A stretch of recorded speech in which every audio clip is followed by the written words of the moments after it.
अब ये क्वेश्चन कैसे करना है, ये भी एक इम्पॉर्टेंट क्वेश्चन है आपका 7 मार्क के से। अगर ऐसे क्वेश्चन आ रहा जहाँ पर न्यूमरेटर में भी साइन कॉस है, डिनोमिनेटर में भी साइन कॉस है, साथ में एक नंबर भी है +4 +5, तो आपको पहले शुरुआत कैसे करना है बोलो तो numerator equal to a/dx denominator plus b denominator plus फिर c भी डालना। ये कांस्टेंट इसलिए डाल रहे क्योंकि ऊपर एक कांस्टेंट है नीचे एक कांस्टेंट है, उस हिसाब से अपन एक कांस्टेंट डाल। न्यूमरेटर क्या है मेरा क्वेश्चन में 2 sin x है, 3 cos x है और +4 है, ये मेरा न्यूमरेटर है। Is equal to a/dx denominator, denominator क्या है 3 sin x plus 4 cos x plus 5, ठीक है, प्लस b इंटू फिर से डिनोमिनेटर यानी 3 sin x plus 4 cos x plus 5 plus c। तो ये आप डाल दिए न्यूमरेटर क्या है न्यूमरेटर की जगह पे, डिनोमिनेटर क्या है डिनोमिनेटर की जगह। अब आपको ABC मालूम करना है। अब ABC मालूम करना है बोले तो आपका लेफ्ट हैंड साइड तो एज इट इज रहता, मैं उसको दोबारा से नहीं लिखती हूँ। अब राइट हैंड साइड पे गए अपन, a है d/dx बोलते मेरे को डिफ्रेंशिएट करना है, तो डिफ्रेंशिएट करें 3 sin x का डिफ्रेंशिएशन क्या होता cos x, फिर 4 है cos x का क्या होता माइनस sin x, तो 4 के साथ प्लस है तो अगर माइनस sin x बोलते -4 sin x हो जाता हो, और आगे 5 है और 5 क्योंकि कांस्टेंट है उसका डिफ्रेंशिएशन 0 हो जाता। अब b के साथ तो डिफ्रेंशिएशन नहीं करना है अपने को, तो b को अंदर लेके चल जाएंगे, 3b sin x हो जाता उन्हें, फिर 4b cos x हो जाता प्लस 5b हो जाता, प्लस आगे आपको c है, तो यहीं से कंपैरिजन शुरू कर देंगे। अब आपको कंपेयर करना है sin x का टर्म दोनों तरफ मतलब दोनों तरफ क्या होगा इधर, ये मेरा लेफ्ट हैंड साइड है। अब ये फिलहाल मेरा पूरा राइट हैंड साइड है। अब sin x का वैल्यू देखो, अब मैं यहाँ पर कंपेयर कर रही हूँ sin x कोएफिशिएंट दोनों तरफ, तो sin x के साथ लेफ्ट हैंड साइड पे कौन है 2। अब सीधे हाथ पे sin x कहाँ है देखेंगे, sin x आपको इधर है, sin x आपको इधर है और कहीं पर भी sin x नहीं है।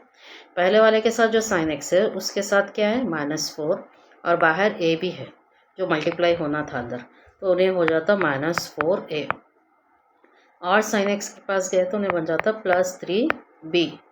इसको इक्वेशन 1 ले लेंगे। ये sin x के कोएफिशिएंट्स कंपेयर करें। अब कंपेयर करेंगे cos x के कोएफिशिएंट। cos x के कोएफिशिएंट बोलते इधर cos x है उसके साथ क्या है 3 है।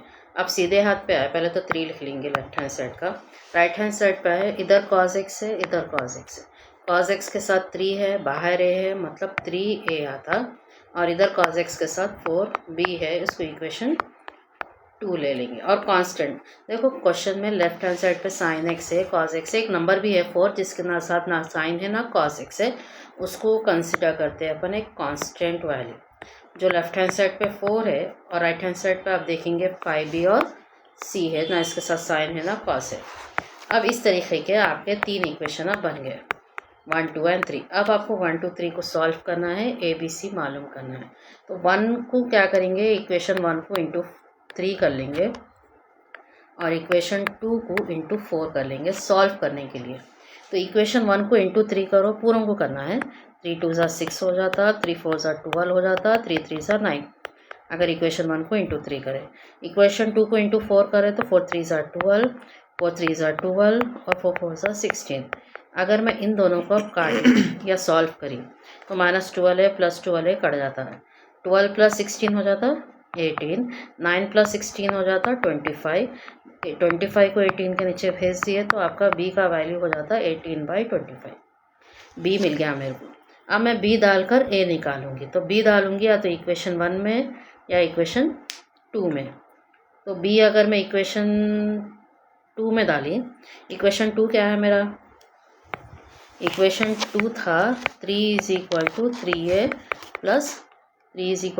प्लस 4b था, तो 3 = 3a प्लस 4b कितना है 18/25। तो 3 = 3a प्लस 4, 18 4 क्योंकि कटता तो कुछ भी नहीं यहाँ पर, 4 8 32 होता, 4 1 4, 5 6 7 यानी 72/18 25, जो उसको वो तरफ भिजा देंगे 3 माइनस 72/25 इक्वल टू 3a। अगर मैं 25 का एलसीएम ले ली, 25 इंटू 3 करी तो 75 हो जाता, माइनस 72 इक्वल टू 3a। 75 में से 72 निकाले, 3/25 इक्वल टू 3a, 3 काटे, 1/25 इक्वल टू a भी मिल गया। अब मैं क्या करूँगी, देखो मैं 1 और 2 लेके सॉल्व करी, b मिला, b डाली, a मिला। अब इक्वेशन 3 ले लेंगे अपना। इक्वेशन 3 था अपना 4 is equal to 5b plus C. ये मेरा इक्वेशन 3 था यहाँ पर, ये वाला जो इक्वेशन 3 है, इसमें b की जगह पे 18/25 डाल के c भी मालूम कर लेंगे। तो 4 इक्वल्स टू 5 इंटू बी की जगह पे 18/25 प्लस सी। तो इसमें यहाँ पर कट सकता, 5 और 25 काटे तो क्या आता, 5 1 सा 5, 5 5 सा 25। तो 4 इज इक्वल टू क्या रह गया अपने पास, 18 रह गया ऊपर और नीचे 5 रह गया। 18/5 डाला है तो माइनस 18/5 हो जाता। एलसीएम लिए 5 4 सा 20 माइनस 18/5 और 20 माइनस 18 यानी 2/5। मतलब से आपको ABC सब मिल गया। तो न्यूमरेटर आप लिखे थे, क्या था अपना न्यूमरेटर, 2 sin x प्लस, क्या था न्यूमरेटर अपना, 2 sin x plus 3 cos x plus 4 था। तो ये मेरा न्यूमरेटर था 2 sin x plus 3 cos x plus 4 is equal to a into बल्कि है ना, तो a कितना आया अपने को 1/25। तो 1/25 इंटू d/dx ऑफ क्या है, देखो अपना d/dx of 3 sin x plus 4 cos x plus 5। तो मेरा क्वेश्चन में आया था d/dx of 3 sin x plus 4 cos x plus 5 into d/dx of denominator plus b into denominator. b आपको आया 18/25 इंटू डिनोमिनेटर यानी 3 sin x plus 4 cos x plus 5 plus c था 2/5। खैर ये पूरा अपने को ABC मिला तो अपन वापस डाल दिए। क्वेश्चन क्या था मेरा असल में, 2 sin x plus 3 cos x plus 4 divided by 3 sin x plus 4 cos x plus 5, ये मेरा क्वेश्चन था। क्वेश्चन में क्या करें अपन, न्यूमरेटर को कुछ इस तरीके से बदले जहाँ से अपन को ABC निकालना था, निकाल लिए। अब मैं न्यूमरेटर को अब बदले हुआ जो न्यूमरेटर है वो सब्सटीट्यूट करूँगी। तो मेरा क्या है 1/25 d/dx of 3 sin x plus 4 cos x plus 5 divided by 3 sin x plus 4, ये पहला टर्म था, उसके नीचे डिनोमिनेटर अलग कर दिया dx। दूसरा टर्म क्या है मेरा 18/25, तो इंटीग्रेशन ऑफ 18/25 न्यूमरेटर है मेरा, यानी 3 sin x plus 4 cos x plus 5, उसके नीचे फिर से डिनोमिनेटर लगा देंगे 3 sin x plus 4 cos x plus 5। तो ये जो नीचे जो डिनोमिनेटर है वो अपन हर टर्म के लिए अलग अलग लिख रहे हैं। प्लस और एक टर्म है अपना 2/5 वाला। न्यूमरेटर को अपन क्या करें, 3 हिस्सों में बांटे, ये एक है a वाला, b वाला और c वाला। तो a वाले के नीचे अलग से डिनोमिनेटर, b वाले के नीचे अलग से डिनोमिनेटर और c वाला जो 2/5 है उसके नीचे अलग से denominator 3 sin x plus 4 cos x plus 5। इस तरीके से आपके पास 3 चीज़ों की इंटीग्रेशन करना है। अब तीनों में कौन सा फॉर्मूला लगता है। पहला वाला जो टर्म है वो है integration of f dash of x by f of x dx के फॉर्म में, क्योंकि ऊपर डिफ्रेंसिएशन है और नीचे अपना वही फंक्शन है। तो f dash of x by f of x का फॉर्मूला क्या है, log mod f of x plus c। ये लगता है पहले वाले टर्म। दूसरे वाले टर्म में d/dx नहीं है ना, तो अपन इसको काट दे सकते हैं।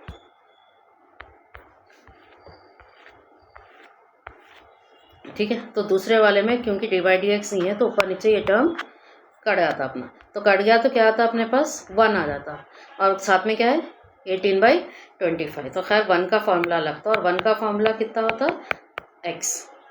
अब थर्ड वाले का क्या होता, खैर पहले फॉर्मूले पहले को और दूसरे को लगा देंगे। पहले में 1/25 बाहर निकाल देंगे, बाहर निकाल दिए तो f dash of x by f of x। Formula कौन सा लगेगा, log mod f of x क्या है मेरा 3 sin x plus 4 cos x plus 5, ये a वाले टर्म का। b वाले टर्म में से 18/25 बाहर निकाले 1 रह जाता और 1 का इंटीग्रेशन x, ये b वाला टर्म। तो टोटल आपके पास 3 टर्म थे, जिसमें से मेरे पास फिलहाल 2 टर्म का इंटीग्रेशन हो चुका है। तीसरे टर्म में से मैं 2/5 बाहर निकाल लूँगी, तो मेरे को आएगा 1/3 sin x plus 4 cos x plus 5 dx। अब मेरे को ये तीसरा टर्म का इंटीग्रेशन और बाकी है। इसके लिए मैं क्या करूँगी, इसको इक्वेशन ए बल्कि कंसीडर कर लो। अब सिर्फ कंसीडर करो अपना जो इंटीग्रेशन बाकी रह गया। कौन बाकी रह गए? 1/3 sin x plus 4 cos x plus 5 dx। इसका इंटीग्रेशन अभी बाकी है मेरे को। इसका आंसर अलग से लाएंगे, फिर वापस लेकर के अपने आंसर में पुट डाउन करेंगे। अब इसको नीचे क्या है, देखो sin x है, cos x है, तो क्या डालना है अपने को? sin x की जगह पे क्या डालना है? 1 plus T square. cos x की जगह पे क्या डालना है? 1 minus T square by 1 plus T square. dx की जगह पे क्या डालना है?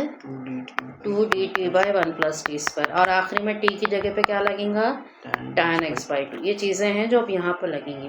तो इंटीग्रेशन 1/3 sin x की जगह पे 2t by 1 plus T square plus 4 cos x की जगह पे 1 minus T square by 1 plus T square plus 5 और dx की जगह पे 2 dt by 1 plus T square. तो इसको अगर मैं सिंप्लीफाई करी 1/3 2 सा क्या हो जाता? 60। इधर 4 अंदर लेकर तो 4 माइनस